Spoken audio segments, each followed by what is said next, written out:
Ketegangan antara Korea Selatan dan Korea Utara saat ini tengah meningkat setelah kedua negara saling tembak menggunakan roket di lepas pantai pada Senin 24 Oktober. Peristiwa bermula ketika Korea Selatan memberikan tembakan peringatan ketika sebuah kapal Pyongyang melintasi perbatasan laut kedua Korea. Tak terima dengan tindakan tersebut, Korea Utara membalas dengan menembak 10 roketnya. Berdasarkan laporan dari juru bicara staf umum Dewan Rakyat Korea Utara, melepaskan tembakan sekira pukul 5:15 waktu setempat. Sedangkan Korea Selatan memberikan tembakan peringatannya pada pukul 3:50 waktu setempat.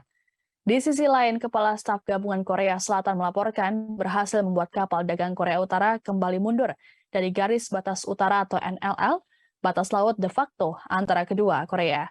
Insiden tersebut merupakan yang terbaru antara Korea Utara dan Korea Selatan. Sebelumnya, Korea Selatan melalui Presiden Yoon Suk Yeol memberikan tanggapan atas uji coba rudal yang dilakukan oleh Kim Jong-un. Yoon mengatakan ancaman nuklir yang disampaikan oleh Kim Jong-un hanya akan berakhir sia-sia. Korea Utara diketahui telah secara signifikan meningkatkan peluncuran rudal dan latihan militer dalam beberapa pekan terakhir. Tembakan artileri tersebut bahkan menargetkan zona penyangga maritim yang didirikan pada 2018 untuk mengurangi ketegangan kedua negara.